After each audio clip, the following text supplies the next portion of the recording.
ಜೈಲಲ್ಲಿರುವ ದರ್ಶನ್ಗೆ ಈ ವಿಚಾರ ಇನ್ನಷ್ಟು ಟೆನ್ಷನ್ಗೆ ಕಾರಣ ಆಗಿದೆ. ಟೆನ್ಷನ್ ಮೇಲೆ ಟೆನ್ಷನ್ ಉಂಟಾಗುತ್ತೆ.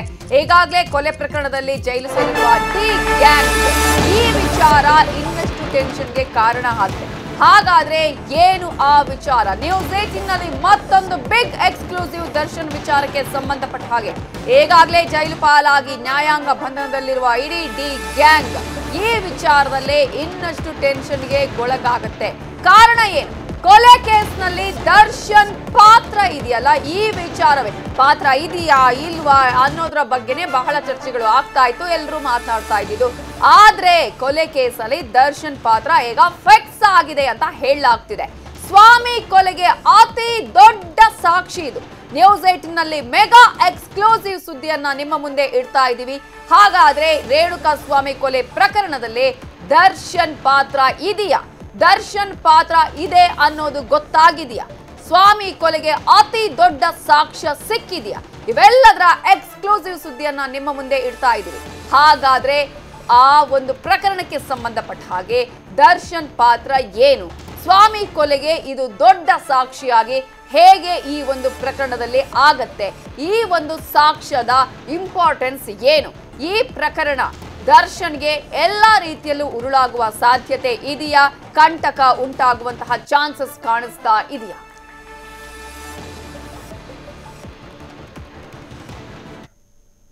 ರೇಣುಕಾ ಸ್ವಾಮಿ ಕೊಲೆ ಕೇಸ್ನ ಭಯಾನಕ ಸುದ್ದಿಯನ್ನ ನಿಮ್ಮ ಮುಂದೆ ಇಡ್ತಾ ಇದ್ದೀವಿ. ಕೊಲೆ ತನಿಖೆಯಲ್ಲಿ ಇದು ಅತಿ ದೊಡ್ಡ ರಹಸ್ಯ ಈಗ ಬಯಲಾಗಿರುವಂತದ್ದು. ಹಾಗಾದ್ರೆ FSL ರಿಪೋರ್ಟ್ ನಲ್ಲಿ ಯಾವೆಲ್ಲ ವಿಚಾರಗಳು ಈಗ ಹೊರ ಬಂದಿದೆ? FSL ವರದಿಗಾಗಿ ಪೊಲೀಸರು ಕಾಯ್ತಾ ಇದ್ರು. FSL ನ 6 ರಿಪೋರ್ಟ್ಗಳು ಪೊಲೀಸರ ಕೈ ಸೇರುತ್ತೆ ಅಂತ ಹೇಳಲಾಗಿತ್ತು. ಆ ವರದಿಯಲ್ಲಿ ಈಗ ಭಯಾನಕ ಸತ್ಯ ಗೊತ್ತಾಗಿದೆ. ಕೊಲೆ ತನಿಖೆಯಲ್ಲಿ ಅತಿ ದೊಡ್ಡ ರಹಸ್ಯ ಬಯಲಾಗಿದೆ. ಆಲ್ಮೋಸ್ಟ್ ಈಗಾಗಲೇ CCTVಯ ದೃಶ್ಯಾವಳಿಗಳು ಆಗಿರಬಹುದು, ಮೊಬೈಲ್ನ ವಿಚಾರ ಆಗಿರ್ಬೋದು, ದರ್ಶನ್ ಮೊಬೈಲ್ ಆಗಿರ್ಬೋದು, ಜೊತೆಗೆ ರೇಣುಕಾ ಸ್ವಾಮಿಯ ಮೊಬೈಲ್ಗೆ ಅಂದ್ರೆ ಹೊಸ ಸಿಂಹಕ್ಕೆ ಆ ಒಂದು ಫೋನ್ನಲ್ಲಿ ಏನೆಲ್ಲ ವಿಚಾರಗಳು ಇತ್ತು ಅನ್ನೋದ್ರ ಜೊತೆಗೆ ಪಟ್ಟಣಗೆರೆ ಶೆಡ್ ನಲ್ಲಿ ಏನೆಲ್ಲ ಆಗಿತ್ತು ಅನ್ನೋದ್ರ CCTV ದೃಶ್ಯಾವಳಿಗಳನ್ನು ಕೂಡ ರಿಟ್ರೀವ್ ಮಾಡಲಾಗಿತ್ತು. ಈಗ ಬಂದಿರುವ ಮಾಹಿತಿಯ ಪ್ರಕಾರ ದರ್ಶನ್ಗೆ ಸಂಬಂಧಪಟ್ಟಂತಹ ಅತಿ ದೊಡ್ಡ ವಿಚಾರ, ಕೊಲೆ ತನಿಖೆಯಲ್ಲಿ ಅತಿ ದೊಡ್ಡ ರಹಸ್ಯ ಬಯಲಾಗಿದೆ. FSL ವರದಿ ಬಿಚ್ಚಿಟ್ಟಿದೆ ಆ ಭಯಾನಕ ಸತ್ಯವನ್ನ. ಹಾಗಾದ್ರೆ ಆ ಸತ್ಯ ಏನು? ರೇಣುಕಾ ಸ್ವಾಮಿ ಕೊಲೆ ಕೇಸ್ನಲ್ಲಿ ದರ್ಶನ್ ಪಾತ್ರ ಏನು? ದರ್ಶನ್ ಪಾತ್ರ ಇದೆಯಾ ಇಲ್ವಾ ಅನ್ನೋದ್ರ ಬಗ್ಗೆನೇ ಮಾತುಕತೆಗಳು ನಡೀತಾ ಇತ್ತು, ಚರ್ಚೆಗಳು ನಡೀತಾ ಇತ್ತು. ಆದ್ರೆ ಇದೀಗ ಅತಿ ದೊಡ್ಡ ರಹಸ್ಯ ಬಯಲಾಗಿದೆ. ದರ್ಶನ್ ಬಟ್ಟೆ ಮೇಲೆ ರೇಣುಕಾ ಸ್ವಾಮಿ ದೇಹದ ರಕ್ತದ ಕಲೆಗಳು ಸಿಕ್ಕಿದೆ. ದರ್ಶನ್ ಮನೆಯಲ್ಲಿ ಏನು ಈಗಾಗಲೇ ಪೊಲೀಸರು ಆ ಒಂದು ಬಟ್ಟೆಯನ್ನು ಕೂಡ ವಶಕ್ಕೆ ಪಡ್ಕೊಂಡಿದ್ರಲ್ಲ, ಸೀಸ್ ಮಾಡಿದಂತಹ ಬಟ್ಟೆ ಮೇಲೆ ರೇಣುಕಾ ಸ್ವಾಮಿ ರಕ್ತದ ಕಲೆಗಳು ಕೂಡ ಇದೆ. ನೀಲಿ ಬಣ್ಣದ ಜೀನ್ಸ್ ಪ್ಯಾಂಟ್, ಕಪ್ಪು ಟಿ ಶರ್ಟ್ ಮೇಲೆ ರಕ್ತದ ಕಲೆಗಳಿದ್ದಿರೋದು ಅದು ರೇಣುಕಾ ಸ್ವಾಮಿಯ ರಕ್ತವೇ ಅನ್ನೋದು ಕೂಡ FSL ರಿಪೋರ್ಟ್ ನಲ್ಲಿ ಈಗ ಬಯಲಾಗಿದೆ. ಅತಿ ದೊಡ್ಡ ಭಯಾನಕ ಸತ್ಯ FSL ರಿಪೋರ್ಟ್ ನಲ್ಲಿ ಈಗ ಗೊತ್ತಾಗಿರುವಂತದ್ದು. ದರ್ಶನ್ ಬಟ್ಟೆ ಮೇಲೆ ರೇಣುಕಾ ಸ್ವಾಮಿಯ ರಕ್ತ ಬಿದ್ದಿರೋದು ಸಾಬೀತಾಗಿದೆ. ಅಲ್ಲಿ ಅವರು ಇಲ್ವಾ? ಈ ಒಂದು ಹತ್ಯೆ ಆದಂತಹ ಸಂದರ್ಭದಲ್ಲಿ ದರ್ಶನ್ ಅದಕ್ಕಿಂತ ಮುಂಚೆನೆ ಹೋಗಿದ್ರು ಅನ್ನುವ ಮಾತುಗಳು ಕೇಳಿ ಬರ್ತಾ ಇತ್ತು. ಒಬ್ಬೊಬ್ಬರು ಒಂದೊಂದು ರೀತಿಯಾಗಿ ಹೇಳ್ತಾ ಇದ್ರು. ಆದ್ರೆ ಎಲ್ಲದರ ಬಗ್ಗೆ ಕೂಲಂಕುಷವಾಗಿ ತನಿಖೆ ಮಾಡಿದ್ದಾರೆ ಪೊಲೀಸರು. FSL ನ ಪರಿಶೀಲನೆಯಲ್ಲಿ ಸ್ವಾಮಿ ರಕ್ತದ ಕಲೆಗಳು ಪತ್ತೆಯಾಗಿದೆ. ಈ ಮೂಲಕ ದರ್ಶನ್ ಕೊಲೆಯಲ್ಲಿ ಭಾಗಿಯಾಗಿದ್ದಕ್ಕೆ ಅತಿ ದೊಡ್ಡ ಸಾಕ್ಷ್ಯ ಸಿಕ್ಕಿದೆ. ನ್ಯೂಸ್ 18 ಕನ್ನಡಕ್ಕೆ ಪೊಲೀಸ್ ಇಲಾಖೆಯ ಉನ್ನತ ಮೂಲಗಳು ಈಗಾಗಲೇ ಮಾಹಿತಿಯನ್ನ ಕೊಟ್ಟಿರುವಂತದ್ದು. FSL ರಿಪೋರ್ಟ್ಗಾಗಿ ಕಾಯ್ತಾ ಇದ್ರು ಪೊಲೀಸರು. ಇನ್ನೊಂದು ಕಡೆ ಪಟ್ಟಣಗೆರೆ ಶೆಡ್ ನಲ್ಲಿ ಯಾವ ರೀತಿಯಾಗಿ ಈ ಒಂದು ಘಟನೆ ನಡೆದಿತ್ತು, ಹತ್ಯೆ ಆಗಿತ್ತು, ಅತಿ ಭಯಾನಕವಾಗಿ ಹಿಂಸೆಯನ್ನ ಮಾಡಿ ಆತನಿಗೆ ಚಿತ್ರ ಹಿಂಸೆ ಕೊಟ್ಟು ಅಲ್ಲಿ ಕೊಲೆಯನ್ನು ಮಾಡಲಾಗಿತ್ತು. ಇದರಲ್ಲಿ ದರ್ಶನ್ ಪಾತ್ರ ಏನು? ಎಲ್ಲರೂ ಕೂಡ ಕೇಳ್ತಾ ಇದ್ದಿದ್ದು ದರ್ಶನ್ ಇದರಲ್ಲಿ ಪಾತ್ರ ಇರಬಹುದು, ಇಲ್ಲದೇನೋ ಇರಬಹುದು, ಕಾನೂನಿನಲ್ಲಿ ಗೊತ್ತಾಗತ್ತೆ ಅನ್ನುವ ವಿಚಾರ ಹೇಳ್ತಾ ಇದ್ರು. ಆದ್ರೆ FSL ರಿಪೋರ್ಟ್ ಅತಿ ದೊಡ್ಡ ಭಯಾನಕ ಸತ್ಯವನ್ನ ಬೆಚ್ಚಿಟ್ಟಿದೆ. ಇದರ ಬಗ್ಗೆ ಇನ್ನಷ್ಟು ಡೀಟೇಲ್ಸ್ ಅನ್ನ ಕೊಡೋದಕ್ಕೆ ನಮ್ಮ ರಿಪೋರ್ಟರ್ ಮಂಜು ಆರ್ಯ ಈಗ ನೇರ ಸಂಪರ್ಕದಲ್ಲಿ ಜಾಯ್ನ್ ಆಗಿದ್ದಾರೆ. ಮಂಜು ಆರ್ಯ, ಈಗಾಗಲೇ FSL ನ ರಿಪೋರ್ಟ್ಗಾಗಿ ಪೊಲೀಸರು ಕಾಯ್ತಾ ಇದ್ರು, ಆಲ್ಮೋಸ್ಟ್ 6 ರಿಪೋರ್ಟ್ಗಾಗಿ. ಅದ್ರಲ್ಲಿ ಕೂಡ ದರ್ಶನ್ ಪಾತ್ರ ಇದೆಯಾ ಇಲ್ವಾ ಅನ್ನೋದ್ರ ಬಗ್ಗೆನೇ ದೊಡ್ಡ ಮಟ್ಟದ ಕುತೂಹಲ ಕೂಡ ಇತ್ತು. ಆದ್ರೆ ಇದೀಗ FSL ರಿಪೋರ್ಟ್ ಬಿಚ್ಚಿಟ್ಟ ಭಯಾನಕ ಸತ್ಯದ ಬಗ್ಗೆ ಹೇಳೋದಾದ್ರೆ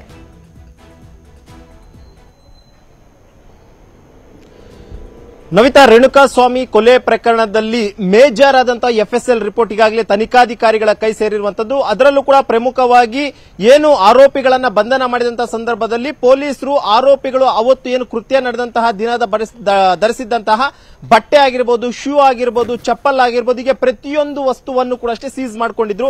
ಆ ಸೀಸ್ ಮಾಡ್ಕೊಂಡು ಅದನ್ನ FSLಗೂ ಕೂಡ ಕಳಿಸ್ಕೊಟ್ಟಿದ್ರು. ಅದರಂತೆ ಆರೋಪಿ ನಟ ದರ್ಶನ್ ಅವರ ಮನೆಯಲ್ಲಿ ಕೂಡ ಅಷ್ಟೇ ಏನು ರೇಣುಕಾಸ್ವಾಮಿಯನ್ನ ಕಿಡ್ನಾಪ್ ಮಾಡಿಕೊಂಡು ಪಟ್ಟಣಗೆರೆ ಶೆಡ್ಗೆ ಕರ್ಕೊಂಡು ಬಂದ್ರು. ಅವತ್ತು ನಟ ದರ್ಶನ್ ಬಳಸಿದ್ದಂತಹ ಬ್ಲೂ ಕಲರ್ ಜೀನ್ಸ್ ಪ್ಯಾಂಟ್ ಮತ್ತು ರೌಂಡ್ ನೆಕ್ ನ ಬ್ಲಾಕ್ ಕಲರ್ ಟಿ ಶರ್ಟ್ ಅನ್ನ ಈಗಾಗಲೇ ಪೊಲೀಸರು ಕೂಡ ಅಷ್ಟೇ ಅವತ್ತು ಸೀಸ್ ಮಾಡ್ಕೊಂಡಿದ್ರು. ಅದನ್ನ ಸೀಸ್ ಮಾಡ್ಕೊಂಡಿದ್ದಾದಂತಹ ಬಳಿಕ ಅದನ್ನ FSLಗೆ ಕಳಿಸ್ಕೊಟ್ಟಿದ್ರು. FSLಗೆ ಅವತ್ತು ಕಳಿಸಿದಂತಹ ಉದ್ದೇಶ ಏನು ಅಂತಂದ್ರೆ, ಏನು ಆರೋಪಿಗಳು ರೇಣುಕಾಸ್ವಾಮಿಯನ್ನ ರಕ್ತ ಹೊರಗಡೆ ಬರುವಂತಹ ರೀತಿಯಲ್ಲಿ ಹಲ್ಲೆಯನ್ನ ಮಾಡಿದ್ರು. ಹಲ್ಲೆ ಮಾಡಿದಂತಹ ಸಂದರ್ಭದಲ್ಲಿ ಆತನ ಬ್ಲಡ್ ಸ್ಯಾಂಪಲ್ಗಳೊಂದಷ್ಟು ಆರೋಪಿಗಳ ಬಟ್ಟೆಗಳ ಮೇಲೆ ಬಿದ್ದಿರುವಂತಹ ಒಂದು ಶಂಕೆ ಕೂಡ ಅಷ್ಟೇ ಪೊಲೀಸರಿಗಿತ್ತು.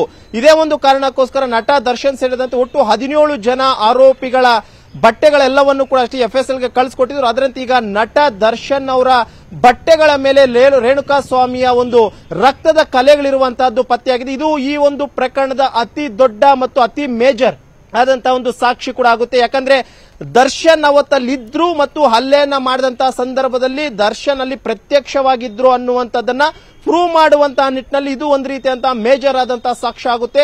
ಇದರ ಜೊತೆಗೆ ನಟ ದರ್ಶನ್ನೇ ಹಲ್ಲೆ ಮಾಡಿದ್ದಾರೆ ಅನ್ನುವಂಥದ್ದನ್ನು ಕೂಡ ಪ್ರೂವ್ ಮಾಡಬೇಕು ಅಂತಂದ್ರೆ ಅದು ಕೂಡ ಅಷ್ಟೇ ಮೇಜರ್ ಸಾಕ್ಷಿ ಆಗುತ್ತೆ. ಯಾಕಂದ್ರೆ ಹಲ್ಲೆ ಮಾಡುವಂತಹ ಸಂದರ್ಭದಲ್ಲಿ ದರ್ಶನ್ ಕೂಡ ಅಲ್ಲಿ ಸ್ಪಾಟ್ ಅಲ್ಲಿದ್ರು ಮತ್ತು ಹಲ್ಲೆ ದರ್ಶನ್ ಕೂಡ ಮಾಡಿರಬಹುದು. ಅಲ್ಲೇ ದರ್ಶನ್ ಮಾಡಿದಂತಹ ಸಂದರ್ಭದಲ್ಲಿ ರೇಣುಕಾಸ್ವಾಮಿಯ ಮೈ ಮೇಲಿನ ಅಥವಾ ರೇಣುಕಾಸ್ವಾಮಿಯ ರಕ್ತದ ಕಲೆಗಳು ಆರೋಪಿಗಳ ಮೇಲೆ ಅಲ್ಲಿ ಚೆಲ್ಲಿರುವಂತದ್ದು. ಅದರಲ್ಲಿ ದರ್ಶನ್ ಹಾಕೊಂಡಿದ್ದಂತಹ ಬಟ್ಟೆ ಮತ್ತು ಜೀನ್ಸ್ ಪ್ಯಾಂಟ್ ಎರಡರ ಮೇಲೆಯೂ ಕೂಡ ಅಷ್ಟೇ ರಕ್ತದ ಕಲೆಗಳು ಸಿಕ್ಕಿರುವಂತಹ ಕಾರಣಕ್ಕೋಸ್ಕರ ಸದ್ಯಕ್ಕೆ ಇದು ಈ ಒಂದು ರೇಣುಕಾಸ್ವಾಮಿ ಕೊಲೆ ಪ್ರಕರಣದ ಅತಿ ಮೇಜರ್ ಆದಂತಹ ಸಾಕ್ಷ್ಯ ಆಗುತ್ತೆ. ಜೊತೆಗೆ ದರ್ಶನ್ ಅಲ್ಲಿ ಭಾಗಿಯಾಗಿದ್ರು, ದರ್ಶನ್ ಇದ್ರು ಅನ್ನುವಂಥದ್ದನ್ನು ಕೂಡ ಅಷ್ಟೇ ಪ್ರೂವ್ ಮಾಡುವಂತ ನಿಟ್ಟಿನಲ್ಲಿ ಇದು ಅತೀವ ಮೇಜರ್ ಆದಂತಹ ಸಾಕ್ಷ್ಯ ಆಗುತ್ತೆ ಅಂತಾನೆ ಹೇಳ್ಬೋದು. ನವಿತಾ, ಮಂಜುನಾಥ್, ನೀವು ಈಗಾಗಲೇ ಹೇಳಿದ ಹಾಗೆ ಅಲ್ಲಿ ಇದ್ರ ಇಲ್ವಾ ಅವರು ಅಂದ್ರೆ ಇರುವಂತಹ ಸಂದರ್ಭದಲ್ಲಿ ಅವರು ಕೇವಲ ಹೇಳಿದ್ರು, ಆ ನಂತರ ಅವರನ್ನ ಬಿಟ್ಬಿಡಿ ಅಂತ ಹೇಳಿದ್ರು, ಮನೆಗೆ ಹೋಗೋದಕ್ಕೆ ದುಡ್ಡನ್ನು ಕೊಟ್ಟಿದ್ರು, ಈ ರೀತಿಯಾದಂತಹ ಮಾತುಗಳು ಕೂಡ ಕೇಳಿ ಬಂದಿದ್ದನ್ನ ನಾವು ಗಮನಿಸಿದ್ವಿ. ಆದ್ರೆ ಇದೀಗ ಅವರ ಬಟ್ಟೆಯ ಮೇಲೆ ಇದ್ದಂತಹ ಪ್ಯಾಂಟ್ ಆಗಿರ್ಬೋದು, ಟಿ ಶರ್ಟ್ ಮೇಲೆ ಇದ್ದಂತಹ ಬಟ್ಟೆಯ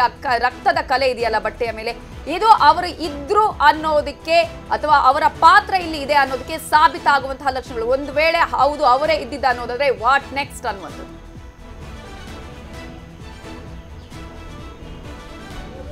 ಖಂಡಿತವಾಗ್ಲೂ ನವಿತೆ, ಯಾಕಂದ್ರೆ ಯಾವಾಗ ರೇಣುಕಾಸ್ವಾಮಿಯ ಮೃತದೇಹ ರೋಡ್ ಸೈಡ್ ನಲ್ಲಿ ಸಿಗುತ್ತೋ ಅದನ್ನ ಇನ್ವೆಸ್ಟಿಗೇಷನ್ ಮಾಡ್ಕೊಂಡು ಹೋದಂತ ಪೊಲೀಸರು ಅದೇ ಒಂದು ಪಟ್ಟಣಗೆರೆ ಶೆಡ್ಗೆ ಹೋಗ್ತಾರೆ. ಆ ಒಂದು ಶೆಡ್ಗೆ ಹೋಗಿ ಅಲ್ಲಿನ ಸಿಸಿ ಕ್ಯಾಮೆರಾಗಳನ್ನ ವೆರಿಫೈ ಮಾಡಿದಂತ ಸಂದರ್ಭದಲ್ಲಿ ಗೊತ್ತಾಗುತ್ತೆ ಈ ಒಂದು ಕೃತ್ಯ ಅತಿ ಭಯಾನಕವಾಗಿರುವಂತಹದ್ದು ಅನ್ನುವಂಥದ್ದು.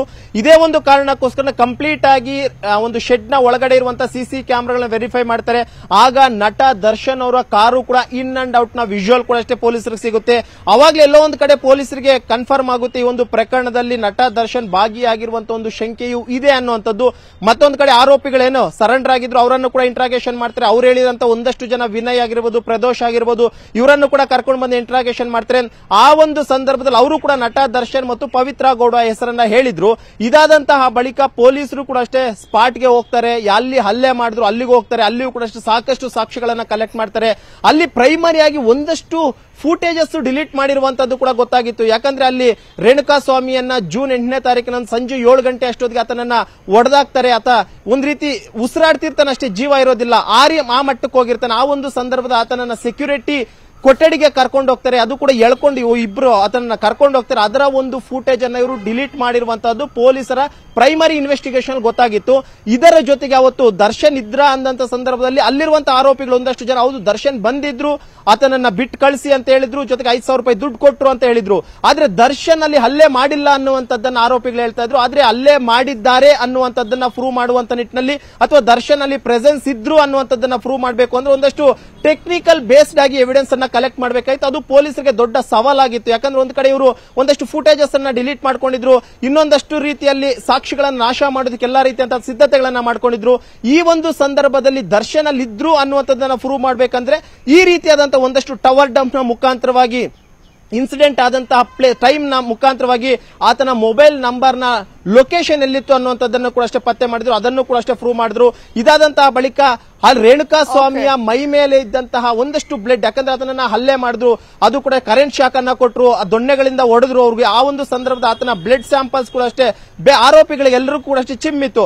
ಅದನ್ನು ಕೂಡ ಪ್ರೂವ್ ಮಾಡುವಂತ ನಿಟ್ಟಿನಲ್ಲಿ ಈ ಒಂದು ವಸ್ತುಗಳನ್ನ ಅಂದ್ರೆ ಬಟ್ಟೆಗಳನ್ನೆಲ್ಲವನ್ನು ಕೂಡ ಅಷ್ಟೇ ವಶಕ್ಕೆ ಪಡ್ಕೊ ಅದನ್ನ FSL ಕಳಿಸ್ಕೊಡಿದ್ರು. ಸದ್ಯಕ್ಕೆ ನಟ ದರ್ಶನ್ ಹಾಕಿದ್ದಂತಹ black colour round neck T shirt ಮತ್ತು ಬ್ಲೂ ಕಲರ್ ನ ಜೀನ್ಸ್ ಏನಿತ್ತು, ಆ ಎರಡರ ಮೇಲೆಯೂ ಕೂಡ ಅಷ್ಟೇ ರೇಣುಕಾ ಸ್ವಾಮಿಯ ರಕ್ತದ ಕಲೆಗಳು ಪತ್ತೆಯಾಗಿದ್ದು ಈಗ ಒಂದು ಮಟ್ಟದ ಟೆನ್ಷನ್ ಈಗ ನಟ ದರ್ಶನ್ಗೆ ಉಂಟಾಗಿದೆ ಅಂತಾನೆ ಹೇಳಬಹುದು. ನವಿತಾ, ಥ್ಯಾಂಕ್ ಯು ಮಂಜು ಆರ್ಯ ಡೀಟೇಲ್ಸ್ಗೆ. ಸೊ FSL ವರದಿಯಲ್ಲಿ ಬಿಚ್ಚಿಟ್ಟಿದೆ ಭಯಾನಕ ಸತ್ಯವನ್ನ. ದರ್ಶನ್ ಬಟ್ಟೆ ಮೇಲೆ ರಕ್ತದ ಕಲೆಗಳಿರೋದು. ರೇಣುಕಾ ಸ್ವಾಮಿಯ ಈ ಒಂದು ಕೊಲೆ ಪ್ರಕರಣದಲ್ಲಿ ರೇಣುಕಾ ಸ್ವಾಮಿ ಅವರದ್ದೇ ರಕ್ತದ ಕಲೆಗಳು ದರ್ಶನ್ ಹಾಕಿರುವ ಬಟ್ಟೆಗಳ ಮೇಲೆ ಚಿಮ್ಮಿರುವಂತದ್ದು. ಹಾಗಾಗಿ ಅವರು ಅಲ್ಲೇ ಇದ್ರು ಆ ಸಂದರ್ಭದಲ್ಲಿ ಅನ್ನುವಂಥದ್ದು ಈಗ ಸಾಬೀತಾಗುತ್ತೆ. ಇನ್ನೊಂದಷ್ಟು ರೀತಿಯಲ್ಲಿ ಟೆನ್ಷನ್ಗೂ ಕೂಡ ಕಾರಣ ಆಗುತ್ತೆ. ಇಲ್ಲಿವರೆಗೂ ಕೂಡ FSL ವರದಿಯ ಮೇಲೆ ಪೊಲೀಸರು ಸಾಕಷ್ಟು ನಿರೀಕ್ಷೆ ಇಟ್ಟಿದ್ರು. FSL ವರದಿಯಲ್ಲಿ ಇಂತಹ ಭಯಾನಕ ಸತ್ಯ ಈಗ ಬಯಲಾಗಿದೆ.